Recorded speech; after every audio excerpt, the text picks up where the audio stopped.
विश्वानि देव सवितर्दुरितानि परासुव यद्भद्रं तन्न आसुव। ओम शांति शांति शांति। ओम। सबको नमस्ते।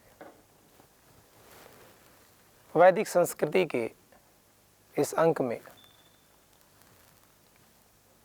हम चर्चा करेंगे पुरुष के तीसरे जन्म की और उसके आगे की स्थिति की।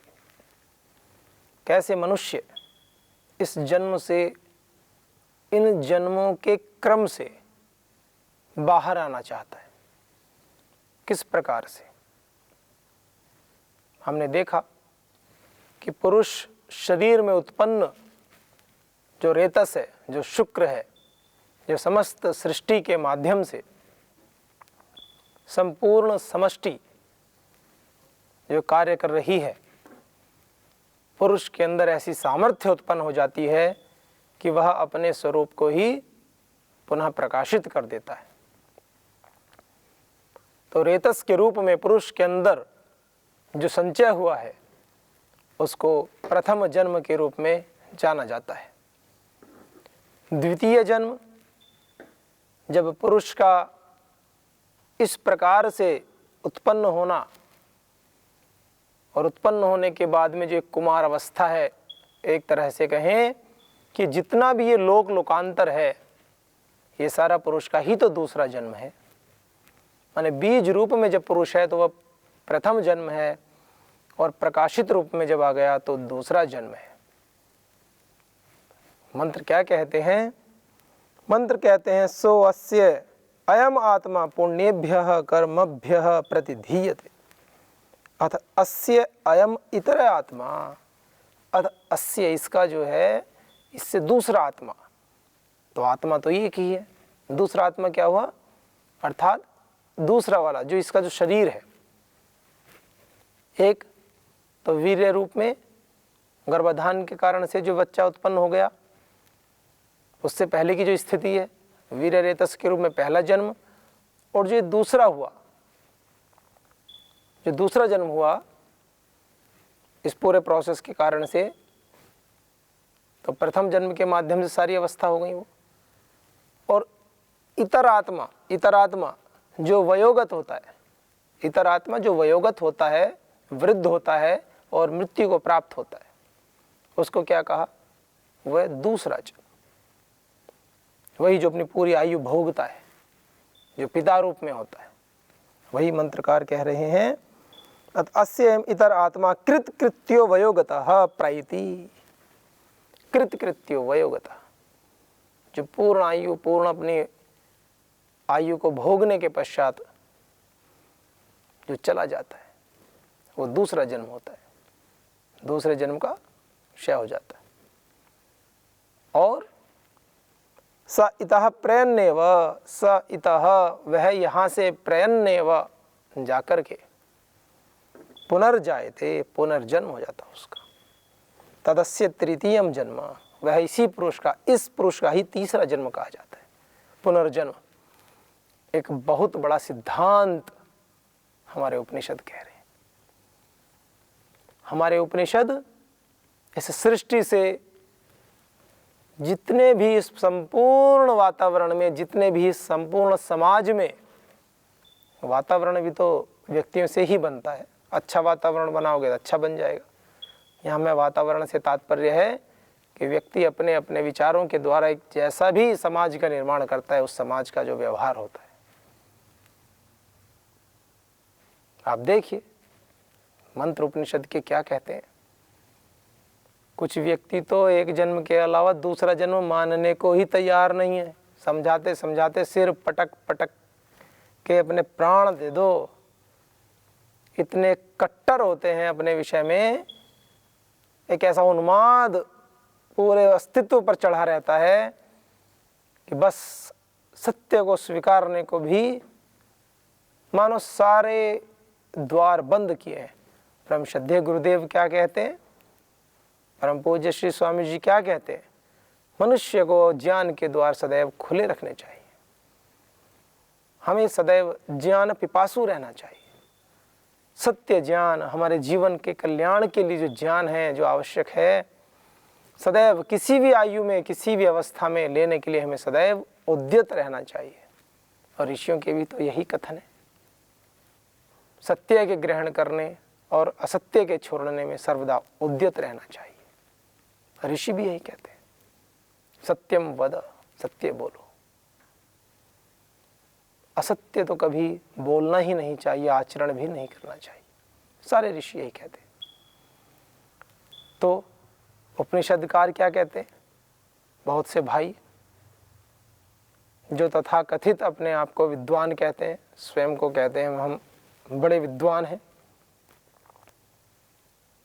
और कोई बात कहे पुनर्जन्म की, द्वितीय जन्म की, तृतीय जन्म की, कहते हैं कपोल कल्पनाएं हैं। आप पढ़िए उपनिषद को, उपनिषद के ऋषि क्या कहते हैं। एक बात पर तो सभी सहमत रहते हैं कि मूल वेदों में कोई भी मिलावट आज तक के इतिहास में, ज्ञात इतिहास में नहीं है। अब ऐसे तो वेदों के बहुत सारे प्रकाशन आए हुए हैं, उनकी बात नहीं कर रहा हूं मैं। जो मूल संहिताएं हैं उनमें क्यों नहीं है मिलावट? उसमें उत्तर भारतीयों का तो जो भी योगदान है। दक्षिण भारत के जितने विद्वान हैं उनके चरणों में तो कोटि कोटि नमन है। उन्होंने इतना महान पुरुषार्थ किया है, इतना महान पुरुषार्थ किया है कि हमारे वेदों की परंपरा को, हमारे अर्थात इस मनुष्य समाज के जो धरोहर परमपिता परमात्मा ने हमें दी है, उस परंपरा को जीवित बनाए रखने के लिए उन्होंने महान पुरुषार्थ किया है। पूर्व काल में तो हमारे ऋषियों ने, हमारे महापुरुषों ने अपने प्राणों का उत्सर्ग किया, बलिदान दिया अपने इस परंपरा की रक्षा के लिए। और उस काल में, उसके पश्चात उन्होंने उस परंपरा को उस कालखंड में भी जीवित रखने के लिए महान पुरुषार्थ किया, कंठस्थ किया। आप सोचिए, 20,000 मंत्र, सस्वर पाठ, सस्वर उदात्त, कौन सा स्वर, कौन सा ऊंचा है, कौन सा नीचा है, कौन सा बीच में है, ऐसे उदात्त, अनुदात्त, स्वरित, पूरे स्वरों के अनुसार वेद मंत्रों को याद रखना। और केवल एक श्रुति से नहीं, कई पाठ, घन पाठ, जटा पाठ, बहुत सारे पाठ हैं। ऐसे हमारे आचार्य कुलम संस्थान में ऐसे अध्यापक हैं, वैदिक गुरुकुलम में है, पतंजलि गुरुकुलम में भी कभी कभी आकर के उनको इस विषय का ज्ञान देते हैं। सौभाग्य है हम सभी का। पूरा जीवन उन्होंने लगा दिया केवल इस परंपरा को, श्रेष्ठ परंपरा को जीवित बनाए रखने के लिए। आप सोच कर देखिए कितना महान पुरुषार्थ 2-3 साल के बच्चे को याद कराना शुरू करते हैं। 16 वर्ष 18 वर्ष तक याद कराते हैं, याद, मस्तिष्क पूर्ण एकाग्रता के साथ, पूर्ण पवित्रता के साथ, और वेद कंठस्थ कराते हैं मंत्र पाठ के साथ। जब इतनी सफाई के साथ, इतनी शुद्धता के साथ एक एक शब्द का उच्चारण भी कैसा हो, उदात्त है कि अनुदात्त है कि स्वरित है, उस पूरी परंपरा के साथ, पूरे शारीरिक हाव भाव के साथ जब उसका अभ्यास कराया जाता है तो मिलावट हो ही नहीं सकती। जिसने पूरा का पूरा पाठ याद किया हुआ है, जब वह उस मंत्र का उच्चारण करेगा और किसी ने मिलावट की हुई है, एक स्वरित, एक उदात्त, एक अनुदात्त, कोई चिन्ह भी यदि किसी ने गलत लगा दिया है तो वो पकड़ लेंगे। और उस पाठ को भी आगे से, पीछे से, ऊपर से, नीचे से, पता नहीं, आगे फिर 2 शब्द आगे, फिर 3 पीछे, 3 फिर 2 आगे, फिर 3 पीछे, फिर 3 आगे, 2 पीछे, एक अलग, फिर एक एक छोड़ करके, फिर 2-2 छोड़ करके, फिर ऐसे ऐसे करके। बहुत विचित्र है, बहुत ही प्रशंसनीय है, कमेंडेबल एक्ट है। आप देख सकते हैं YouTube के ऊपर जा करके,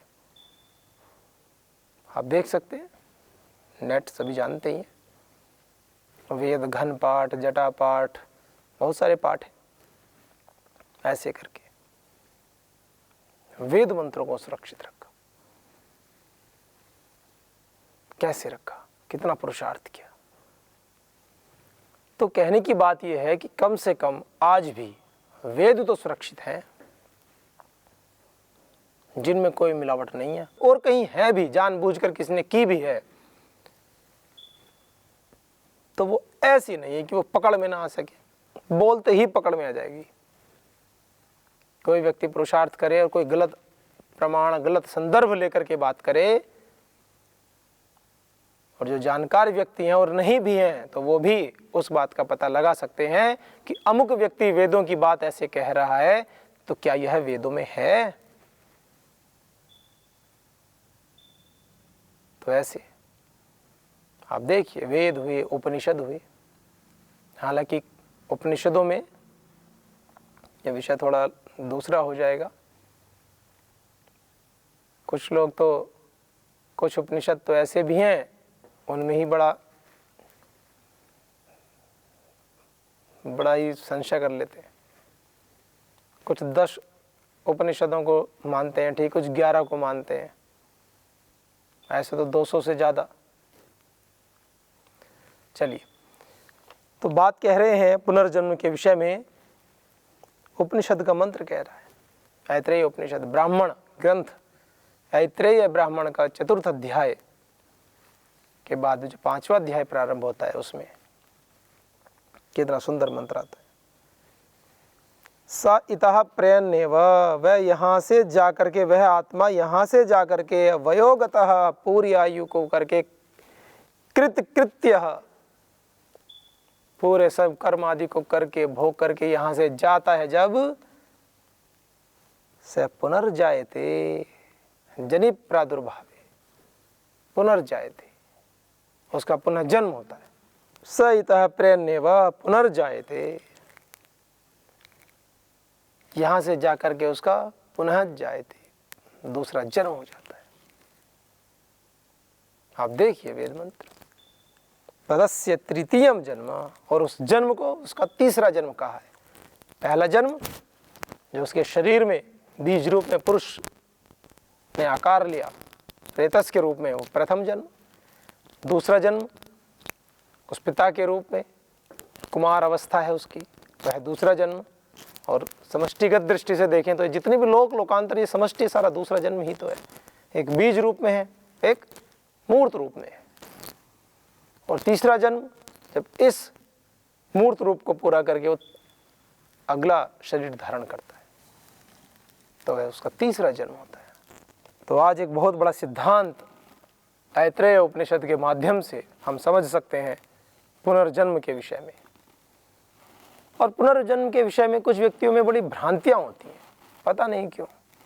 हम आँखों से दिखने वाले सत्य को कैसे नकार सकते हैं, ये बात तो समझ में आना बड़ी विचित्र बात है कि समझ में भी व्यक्ति चाहे भी, किसकी क्यों समझ में नहीं आ रही है, क्या करें उसका। सोते हुए व्यक्ति को तो उठा दें, जागते हुए व्यक्ति यदि सोने का नाटक करें उसको कैसे उठाएं? उसको तो उठाने का कोई औचित्य ही नहीं। जो स्वयं जाग रहा है और सोने का नाटक कर रहा है वो उठ थोड़ी सकता है, आप उठा ही नहीं सकते उसको, क्योंकि वो तो जानबूझकर सो रहा है, जागते हुए सोने का नाटक करता है। ऐसे व्यक्ति को आप कैसे समझा सकते हैं? ये बड़ी ही विडंबना है। ईश्वर से बस इतनी ही प्रार्थना की जा सकती है कि ईश्वर उनको सद्बुद्धि दे, उनको भी अपना प्रेम प्रदान करें। आप देखिए समष्टि में पुनर्जन्म को, पुनर्जन्म तो स्वतः सिद्ध है। स्वतः पुनर्जन्म के विषय में छोटा सा शिशु, छोटा सा गाय का बछड़ा, छोटा सा कोई भी जीव ले लीजिए आप, छोटा, आप उसके व्यवहार को देखिए। सबसे सुंदर व्यवहार देखिए आप, वो माता के पास जाकर के दुग्धपान शुरू कर देता है। दुग्धपान भी एक कला है, लेकिन किसने सिखाई? अभी तो उसको किसी ने नहीं सिखाई, लेकिन वो सीख लेता है। उसके जीवन के लिए जो आवश्यक चीजें हैं वो सभी चीज़ें वह जानता है। ये ज्ञान कहाँ से आया? गाय का बछड़ा है, गाय की बछिया है, पानी में छोड़ दीजिए, कुछ देर के बाद में डूबेगी नहीं। तैरने का ज्ञान उसको किसने दिया? वो अपने पैर चलाने लगेगी और आगे आ जाएगी। किसने दिया? आप कहेंगे उसके शरीर की बनावट ऐसी है और ऐसे ऐसे तर्क देंगे। ये कहाँ से बातें आ रही हैं सारी? ये जो ज्ञान है अंदर से कहाँ से आया? कौन है इस ज्ञान का देने वाला? ऐसी कौन सी तकनीक है जो उस छोटे से बच्चे ने जाकर के दूध पी लिया? उसको क्या पता कैसे दूध पीना है? और भूख लगी तो मुंह से दूध पीना है, उसको ये बात किसने बताई? इससे ये बात सिद्ध होती है कि पुनर्जन्म में भी उसने, इससे पूर्व के जितने भी जन्म हुए हैं, उसने मुख से भोजन किया है। जब जब भी वो उस योनि में, विशेष योनि में आया है, उसने उस प्रकार के कर्म किए हैं। और कर्म के विषय में तो ऐसा है कि हम जब कर्मों के अनुसार फल पाते हैं, जिस विशेष योनि में जन्म लेते हैं, उस विशेष योनि के संस्कार उद्भूत हो जाते हैं। उस विशेष योनि के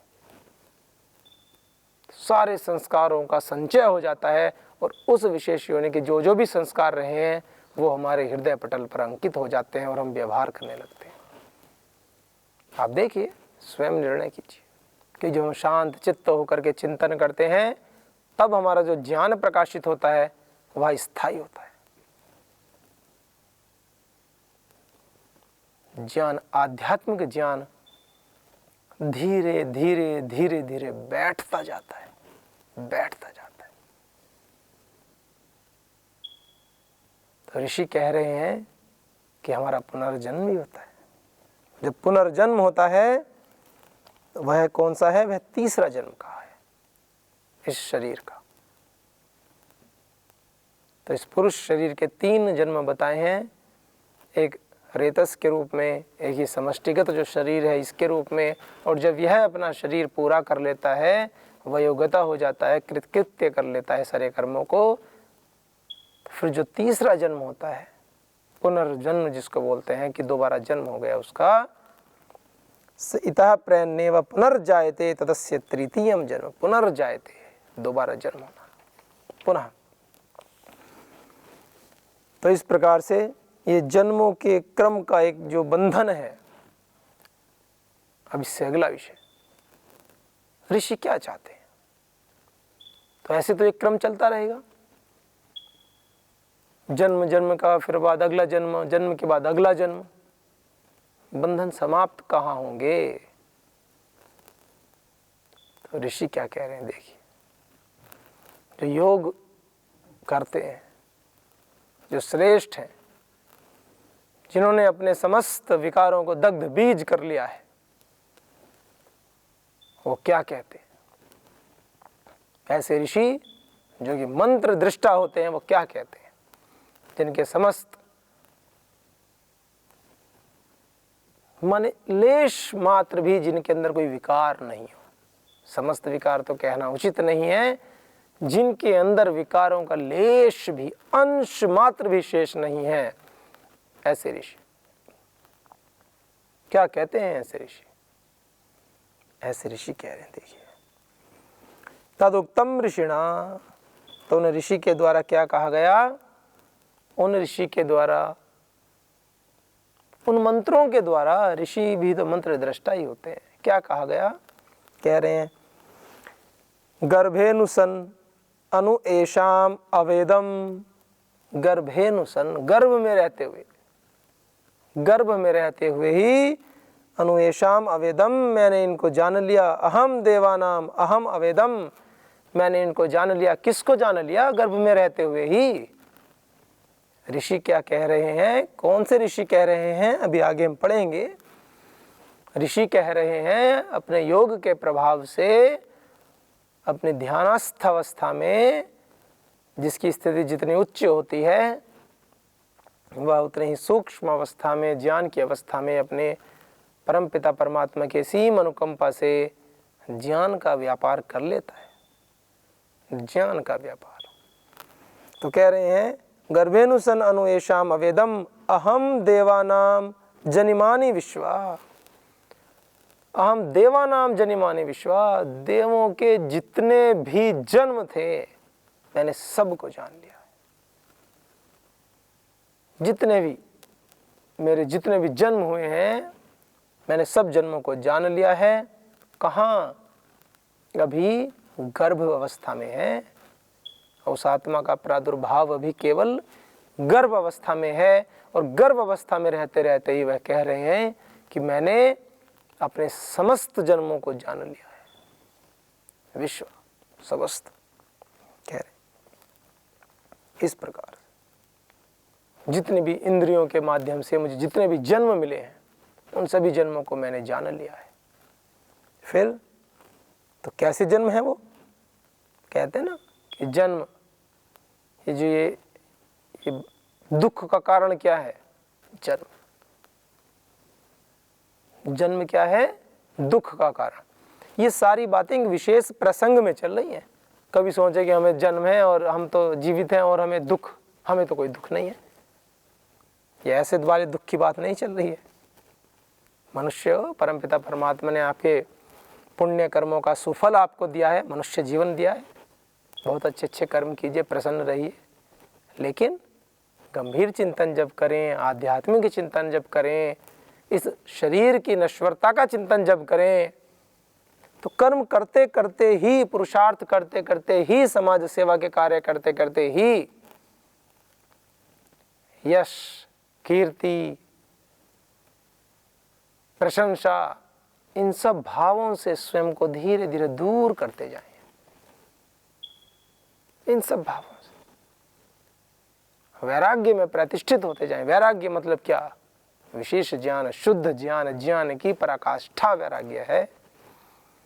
ज्ञान से भागना वैराग्य नहीं, पढ़ाई को त्यागना वैराग्य नहीं। कुछ छात्र होते हैं, उनको थोड़ा डांट दो, पढ़ाई के विषय में थोड़ा सा बोल दो, तो कुछ तो अच्छे होते हैं, पढ़ने लगते हैं, और कुछ ये पढ़ने में तो मन ही नहीं लगता। सेवा के कार्य करेंगे, जीवन में हमें मुक्त होना है, तो ये विद्या तो बाधक है, बंधन का कारण है, और इस तरह की बातें। ऐसे थोड़ी होता है। इसको तो भागना कहते हैं, इसको क्विट कहते हैं। भागना, भागना थोड़ी होता है। अध्यात्म तो पकड़ने का नाम है, कस के पकड़ने का, छोड़ने का नहीं। कैसी भी परिस्थिति उत्पन्न हो जाए, समस्त इंद्रियों को संयमित करके, गुरु आज्ञा में जी करके, उनके द्वारा बताए गए दिशा निर्देशों का ठीक ठीक पालन करते हुए ईश्वर के पथ पर आरूढ़ हो जाएं।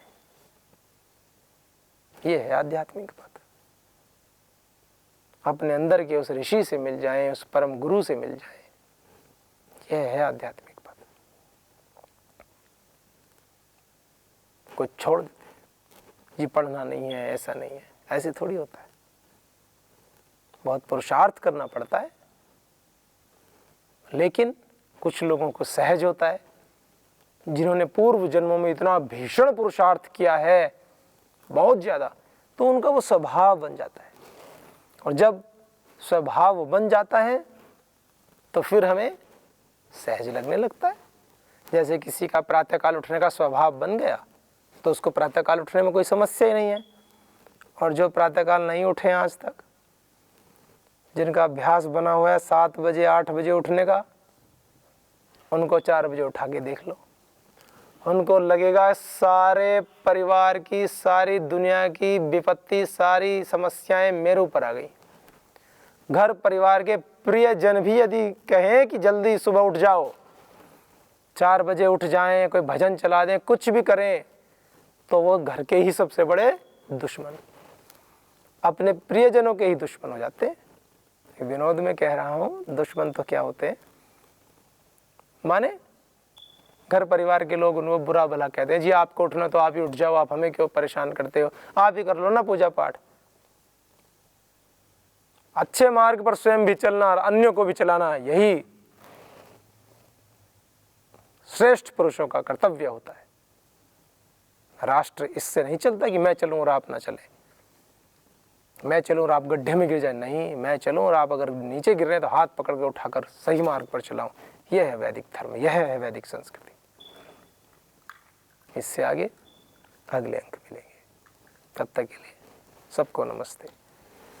ओम शांति शांति शांति।